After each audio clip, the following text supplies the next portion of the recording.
We are beginning with our technical sessions. Our first speaker in the technical session, it's again an honor to introduce her. She is a compassionate HR leader and generalist experience, having worked in HR leadership roles at plant and corporate level for engineering business segments. Her specialities are all HR functions, namely talent management, competency management, organization analytics, leadership development, HR operations, compensation, staffing, and employee relations. She has a rich experience and has worked with big organizations like Century Enka, Crompton Greaves, Lear Corporation, and Eaton Corporation. Ma'am has developed practical HR tools, formats, processes for effective implementation of HR in the manufacturing sector and is passionate about training and HR interventions. Ma'am is honored with Women Leadership Award by World HRD Congress and World Women Leadership Congress this year.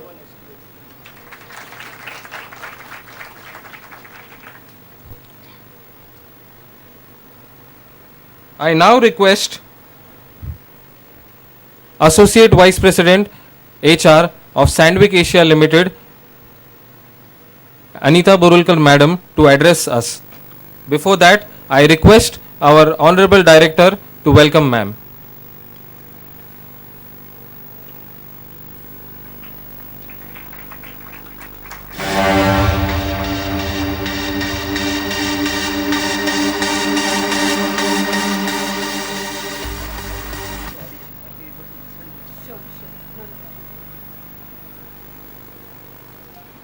I have half an hour. 20 minutes, then 10 minutes for the. No problem. Good morning to you all. Sir has invited me. First time we interacted on LinkedIn, and I have accepted the invitation. It is my honor, sir, for you inviting me here and interacting with you students. Already Dr. Bahave has talked, really given us a good insights about what is really we need to do to transform, right? Transform to be a human capital.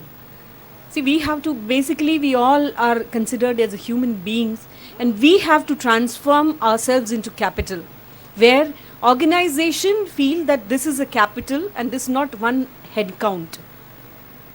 It's not a head count. We have to talk about the capital, and for that, how we can transform ourselves or change ourselves from a human being to human capital. I think this is what we'll be talking throughout the day. 20 minutes. It's a really very less time for this serious topic, but I will just touch base upon some of my experiences, some of my expectations from the you students and the generation Y, X, whatever we call it, Z, whatever you call it. See, basically, I'll tell you, I'm an industrial relations head for Sandvik. Why I chose to be in industrial relations? I'm responsible for. I'm managing a very aggressive union in Sandvik and other locations. I have a mining sites with me, and I have to go to mines, and also I'm responsible for solving the problems of the unions, compliance of the Sandvik. How I made myself capable of industry calling me as an industrial relations expert. I'll narrate that in a short. As I said in my introduction, which is there, which I had forwarded them, I said I'm a passionate HR professional. So first thing is required is passion. I am a qualified HR professional. I had a basic degrees. I'm a MSW. I'm a law graduate. After going, and many of us now, you'll find more and more students or more individuals have got the best of the degrees from the best of the institutes. But how do I transform myself, and how industry realizes that potential of mine, and that they call me a capital. We can't call ourselves, oh, I am a human capital. We have to prove that, we have to convince others that we are capital. And I would like to share my story with you. I am a generalist. I have an experience of a generalist HR profile. One of my colleague from my company, she's there from Eton. She has seen me working as a HR generalist profile person, and but a very passionate person. And for my career, for my job, I moved around from places to places. I worked in Mumbai, then I worked in Aurangabad, then I worked in Pune for my job. I went to Nasik for 4 years, and I came back to Pune. So we need to be really mobile if we are really want to pursue our careers and really develop ourselves. Moving only doesn't give the development, but it's very necessary to have different kind of experiences and different kind of a development opportunities. And they don't come sitting at one place. We need to grab them. There may be plenty around us. We need to grab them. When I was called in a Sandvik 3 years back, after I left Eton, I was called in Sandvik, and the role was for industrial relations. And so I asked them, why have you invited me, a female? And I was not only IR professional. So I said, I was always a journalist, having a journalist profile. So they said they have a situation where union is very, very aggressive. They are facing lot of court cases because of this. Lot of situations when there is a tool down and when there is a business, it's stopped. And we want to experiment with the female IR candidate to handle the situation. And that's how a female IR candidate was recruited, hired, and that was me. Trust me, if you have colleagues or know uncles and aunties who are working in Sandvik, you can ask them that now we have transformed it to such a way. I will use that word transform because I don't know how many of you used to pass through Sandvik. You might have seen the red flags all the time, and all the time agitations and all. You'll not find them from last two years. We have not faced thank you. We have not faced a single strike by our employees, which was a very common affair. So what did I do? See, I'm not claiming all the credit of what has happened there. I'm just telling you how we can become a facilitators of transforming the things. It's not, I cannot take alone the credit of what has happened in Sandvik, because Sandvik is a company with a very good, strong foundation. And it's a very people-oriented company and has a very strong value base. What I did as an individual, and it was always there. It's not that I went there and I brought something new. I brought nothing new there, trust me. Only I did the facilitation, transferring what is Sandvik to the employees who have bargainable power in a right way. So it's more of what to do with the Sandvik and not to do with the me. Whole thing cannot be credited to me. And that's what I think every individual has to do. See, the institutions are the institutions as they are. They are known as a good institute, bad institutes, okay institutes. But there, what we human beings do there, how do we perform? How do we take our legacy? How do we take the legacy forward? How do we create the impact on society, on employees? And that's what it matters. And trust me, this has given us a lot of benefits. You can go and ask any union leader of Sandvik. They'll say we have best of the relations in last 40 years. We have best of the atmosphere, culture in our organization. And I concluded recently a wage agreement within 8 meetings, where the wage agreement used to be a affair for months together, and the meetings pulling down up to 10 o'clock, 12 o'clock. Yes, we brought that culture, and we meaning the team of Sandvik management. What I did, what was my role was role of a facilitation, and I had a I mean part of I had opportunity of a part to be a part of a journey where it got transformed and it has given really good results. And I think we all will have to create that kind of value to the organization for them to call us as a human capital. Otherwise, we will remain as a head count. We will remain as a head count, and I think that's what we need to really think of. And why I will extend my thoughts to why we have to be a human capital only in the organization. I would say we have to be human capital in the society, for the family, for the friends, and wherever we go.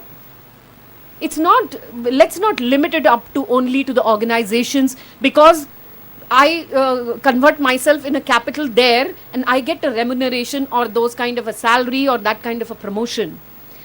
I understand in a society or in a family we don't get promotions, but still we have to be human capital there also. And that is very important aspect. We just pull up the mask within the company, within the corporate environment, and outside. Otherwise, we are just, maybe, I'm not saying we are, but we may pull out those masks and be on your and do whatever irresponsible things. I don't think so. That is the way anybody expects to be a human capital only within the premises or when you are on duty. And that really requires a lot of thinking. It's as Dr. Bhave said, we are ATM machines. We have capabilities, but our capabilities has a potential for taking us to good thing, to be a ATM or to be a head count, even at home.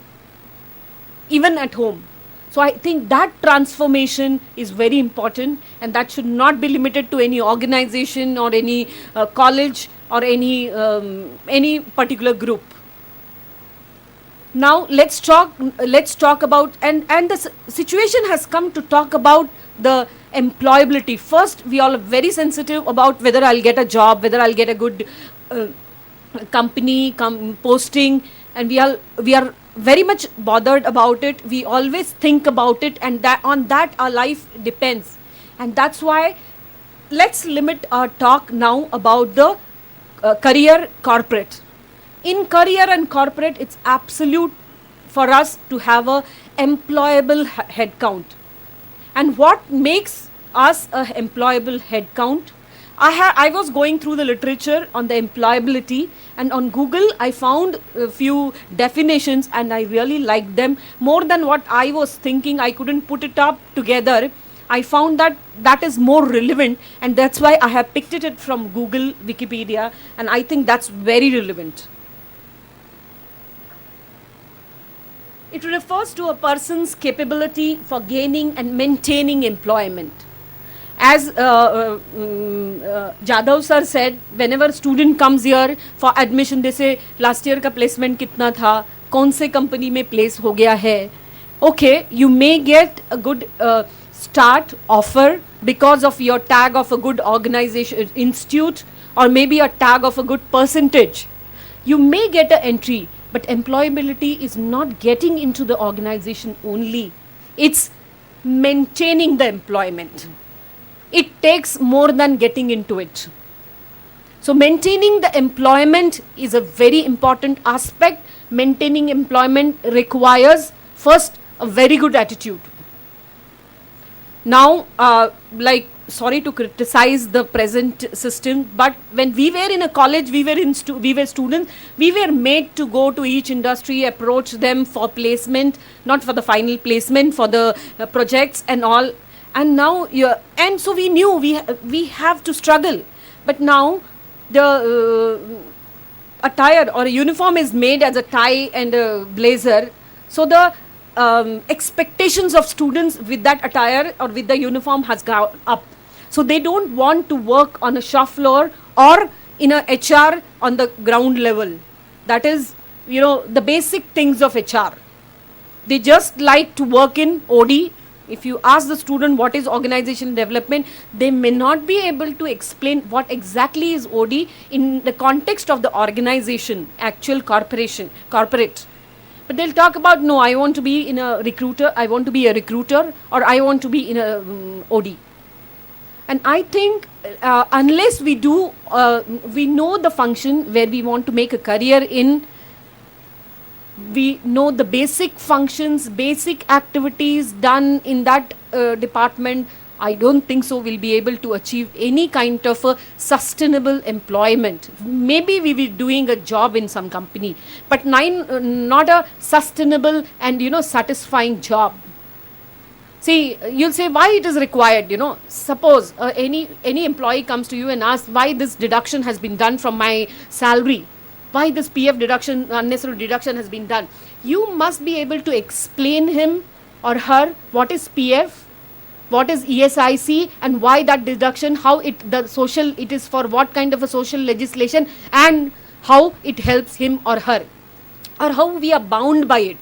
If you are unable to answer that person will get dissatisfied, disengaged, demotivated, because his some certain salary according to him or her deducted wrongly.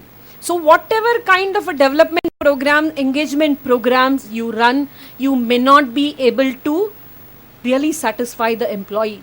And so knowing basic things is very important for maintaining the employment. Just do not aspire for cabin jobs or executive jobs or assistant manager job. I will request all of you put in some years, and that will really give you a sustainable long-term employment, and you will have a real good career in the hierarchy. Also, you'll be placed good if you have a good requisite knowledge, even right from the base.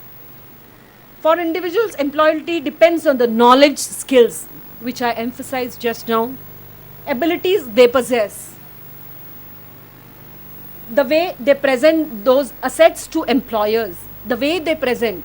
When we see, when the candidate is called for the interview, candidate comes in a very good dressing, maybe formal, good dressings, but if he or she misses to follow the time, he says, okay, he or she might have come from a very big institute, but we see the basic things what the person possess, whether he or she respects the timing of himself, herself and others, whether he is serious about what the organizations looks forward for. So we look into that, and also we say, okay, did you get the place? Oh yes, I was having something chat with my friend around, and I just rushed when I realized that it's 3 o'clock and my interview is 3:30. I just rushed. From that, we assess the kind of a casual approach this candidate gives to the interview, where he or she aspires to be in that organization. So and that makes a human being, that makes a head count into and that these are the ways of assessing the candidate for short time, and looking into the candidate what you want, the values, and you need to present them also properly. I understand presently we all work with the laptop, so you have good skills in PPT and all, but if the stuff maintained in that is just copy pasted, I don't think so, and that can be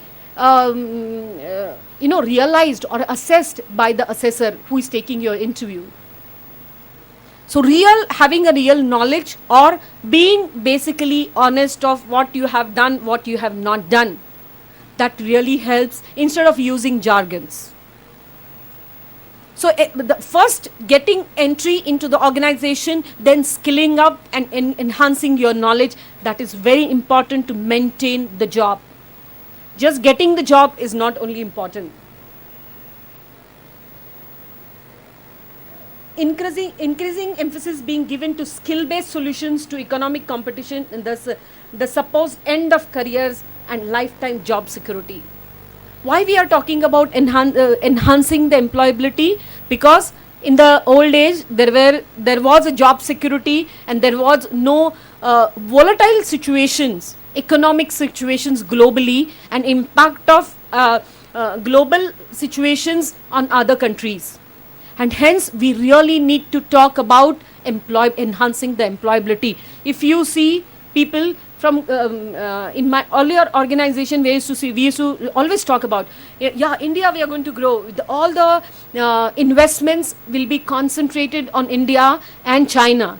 And trust me, China started with us, maybe was behind when we started, and had like 3 to 4 times more employees and more units coming to China than in us to India. Why was that? Why was that? Because Chinese really follow the things what they have been told. I understand we are not slaves to and we are not brainless to just follow the things, but at least first follow, understand that, try to develop, try to modify, try to change them. But in the as per like what environment we are brought in, we first ask a question: why I should do this? Why I should do? Does you have a knowledge to tell me to do this? We have lot of questions in a industry. If you see, we have lot of questions and we don't follow that. And that's why it's more important, because world has become it's a global village. People are working, and if you don't have a capable people, either the product, the business will shift to the other country, or the expats will come and sit here and they will manage us. They will be our managers. So it is all the more important to enhance the employability because of these global and dynamic situations. What assets we look into the employee? First, basic reliability and integrity. How during the interview we assess in that person, and how, like, we give the different situations, how you will act in these situations. And if we find the person is having that kind of a chalta hai attitude ki kuch bhi ho main karke launga, company doesn't prefer that kind of attitude nowadays. They go for what kind of a ethics and with what kind of integrity that job will be done by that person. And that's a very big shift, because India is also changing. We have a very not so to feel proud about kind of a systems, government controls, which encourage or which have the bribes and kickbacks and all. But the industry is moving away from it and is not looking out for a person ki kaise bhi karke main launga karke. Is looking forward for a person who has integrity to get work done. Intermediate communication, problem solving. What intermediately we look at, how communicating well, communication the person is doing, and high level of self management and teamwork. It's very important. All these 3 aspects you will have to work in, not only to get the job but to maintain the job. Deployment linked to abilities like career management and life skills. That's why I said we are within the 4 walls of the organization, or when we are in the working environment, we have that mask pulled up. We are so sophisticated, we are so polite, and we really talk the values, walk the values. But when we are at home, we don't respect the person at home. We go and for the males or females, anybody, just go and browse the channels and don't do anything at home. So the life skills is the person is only this in office, and how, and we assess it through various questions which we ask during the interview. So please give right importance for all these things, not from I'm not preparing you for the interview. I'm trying to give you insights for being a human capital everywhere and not only in the industry. Presentations in the context of personal circumstances and labor market. How fit you are into the personal the present context. if it's IT industry, if it's do you have a relevant skills? If you are in a hospitality industry, do you have the relevant skills? If you are going to be in a manufacturing, are you ready to work on a shop floor? What that kind of a toughness you have? So relevant factors we assess, and we need to develop ourselves to get these relevant factors. Factors affecting it. Why we are talking about the employability? See, previously it was not talked because people had less sources of communication or information, so they were doing what is required with the limited knowledge they were themselves developing. I'm not claiming that the previous generation was more employable than today's. I'm not at all claiming that. They had their own, means every generation who has developed or who has not developed had their own plus and this points. But presently, generation has a lot of information, but still lot of good education opportunities. But still, we are talking about employability, and so we need to think. We really before we never had a opportunity for so many kind of a career avenues were open for us. We had to struggle in what we had, and now it is ample, and still we find that there is a employability crisis. One of the HR report HR challenges report published by Deloitte says that most of the organization are facing leadership crisis. 60 to 70% organization around the globe are facing the leadership crisis. This has come to the stage because of non-employability. We have headcounts in the organization, but they really are not employable. I'm not talking about only new generation, even some of the experienced people. They are unable to convert that. Nobody is bad. Every individual is good. I'm not criticizing every individual, but that capability of transforming one's own potential into organization benefit is lacking. It is because maybe they're getting affected by the atmosphere, more information, and the trends are changing. But the fact is that 60 to 70% organization globally are facing leadership crisis. And that's what the Deloitte report says. And it's very important for us to really gear up and not only just get the posting, I got a on-site job in US or Australia or here or there. We should be talking about how I make myself capable of that. And that is very important. And we should be, before getting that, 2 years before, we should be able to ready to take up that job. And that only really will succeed you in that position, in that job.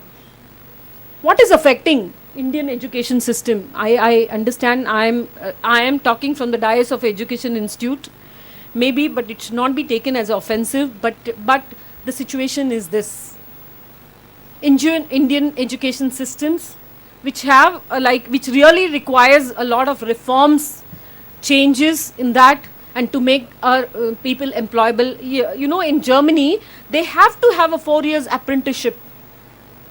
It is compulsory. Even in Sweden, now that rule they have withdrawn. Every male had to serve army before joining into any private organization. And it's not joining army or joining navy. It is a question of a training, kind of a training they get there, which makes them a total human being. Responsibility towards nation, responsibility towards, realize the responsibility towards nation, to society. Also, inventory based learning. As I said, we have these, I am a HR specialist person. I am going to study these HR topics, and that's all. In industry, you may work in any function, but you basically are a business executive. You are not only HR executive, because you, as a HR executive, your job is to recruit so many people, to conduct so many training programs, to have these kind of engagement activities around in the teams. But is that so? what impact it brings to the business results. That we need to evaluate and go forward in doing our activities. So we all are business executives. We are not only HR, or I am a finance executive, I am a HR executive or HR manager. And I think that needs to be inculcated into the minds of all people who are aspirants and who are already working in industry. Work produce value. Work produce value, meaning just if I only work, I will get the value which as a monthly salary. But that we shouldn't, as Mr. Bhave explained, 2 punch and 1 lunch. We have to produce value in our work. Innovation, it requires lot of innovation, innovative mind, and innovation doesn't happen only in ISRO or NASA. It happens in a day-to-day, even it happens in a kitchen. So we really have to give value, create a value at work. Professional education, as we all have in India, there are a lot of institutes which impart the so-called professional education, impractical aspirations. When I get out of this institute, after paying 4 lakhs of fees, I should get 4 lakhs back within 2 years. I have to give a loan which I have taken back. This is not wrong aspiration, or this is not wrong thinking. You are being responsible at that stage. We understand that situation. I'm not criticizing it, but don't look at only that aspect.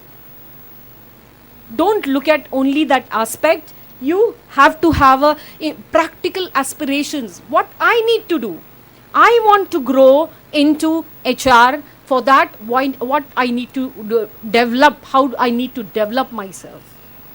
We need, and what kind of a jobs. I may have to get into a small scale organization, do all the HR work, because there will be not a lot of people, and get more experience and get into maybe MNC. We all want, when we come out of the organization, we all want a good MNC tag and jobs in AC offices and KBs. Nothing wrong in that. But unless you have gone through those stages, learnt, we can have. Aspiration is not bad thing. But please try to even have a practical aspirations to reach the final aim of your career aspiration. Uninformed choices. Students ask us, are there many jobs in HR? I don't know. This year I need to select whether I should go in HR or finance. See, this is not, because if I say in this forum, there are plenty of HR jobs in this, and a person who's really number freak and who's really suitable for finance goes to HR, do you think he or she will be able to perform long term? And with by enjoying job and satisfying self, family and work, please make informed choices. That will really help in long term. My friend is going for HR, so I'm going to HR. You really need to be people savvy. You really need to have patience or interest in having a continuous dialogue, development of people. Then only you will be able to sustain, do something, contribute in HR and become a real human capital in HR. Doing informed choices, I think it's very important aspect. Not by going like, okay, IIM's got a job starting with 50 lakhs, so I want to go to IIM. Like what do you want to do? See the Chetan Bhagat, after doing IIT, IIM, now he's producing a film, Half Girlfriend. You might have seen the first poster which has come out. He's a brilliant guy, no doubt. So please make informed choices. Don't be in hurry. We all are in hurry. It's not necessary, I have to tell you, even we all are in hurry. Any generation is in hurry presently. But we really need to think and make the choices and develop ourselves and really want to know what I want to do in life. I think that's all I would like to share in this 20 minutes. I think I have taken more than that. So let's open this for questions.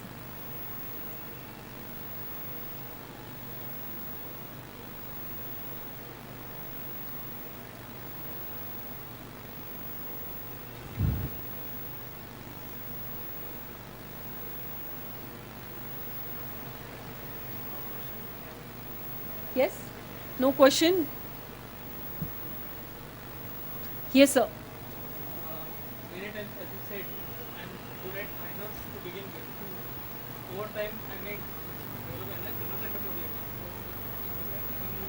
Hello, hello. How it will affect my career growth and all this? See, career growth meaning you might have developed the liking towards that profession, but if there is an opportunity, you will go there. There's nothing wrong in developing an interest, but if you're bent on that time, no, I want to leave my finance and I want to go into this HR, then if the opportunity is not there, you will at loss. But if the opportunity is there at that time when you have started aspiring for it, you'll not be at loss. See, in my organization, even a shop floor people, we take diploma people on the shop floor, diploma graduates on shop floor. Those people are heading IT for India, Australia, and now that person even has gone to global team to head one function. So aspiration is not bad, but you should see at that time whether you can afford to lose that opportunity, lose that present what we have because you have lost interest. If you have developed the interest, have the opportunity, you can switch over. I don't think there is a loss of it. There is a loss of it in that. Yes.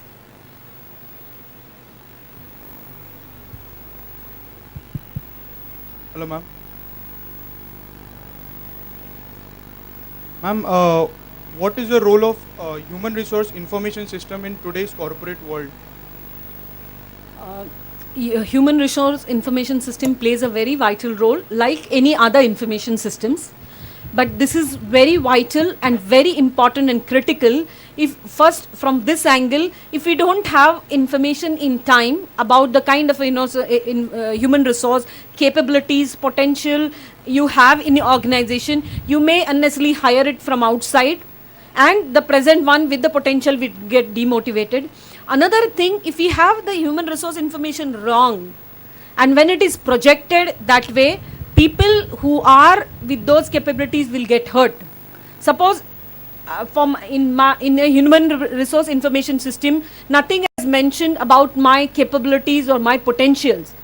And when we look at the data for any future prospective thing, and my name doesn't appear there. So when I come to know about it, I'm very hurt, I feel very unfair.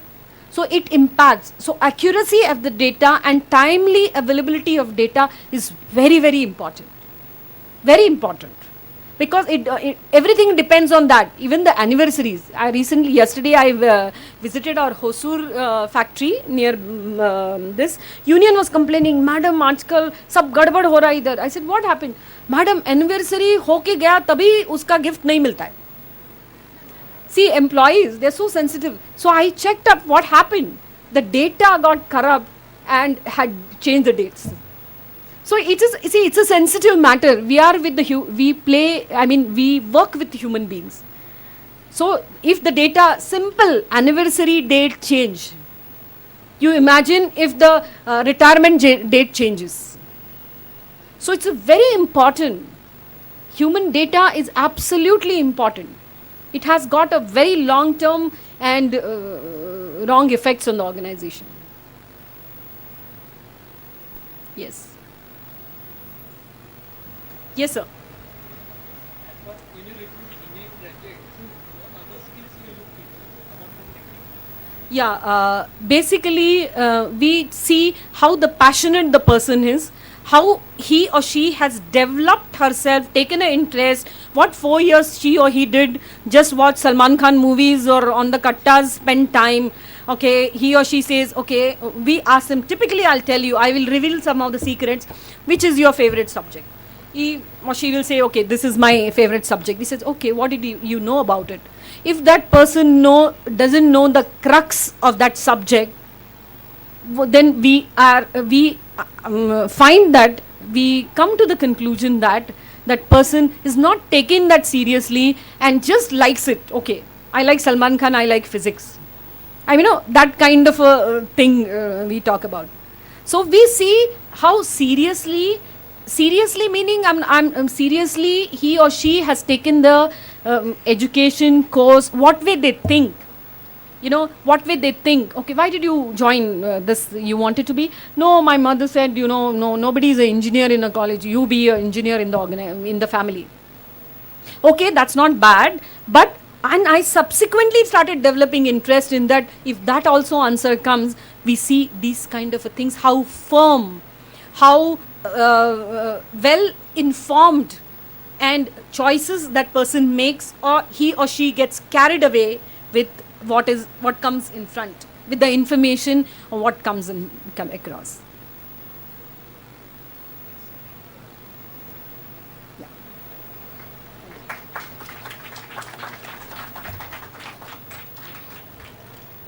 Because of time constraints, we will not be able to take any more questions. But definitely, ma'am, we would look for another opportunity to interact with you at length, because the topic that you were talked about is very key, employability. And I now request our Honorable Director, Dr. Sriram Nerlikar, to felicitate ma'am.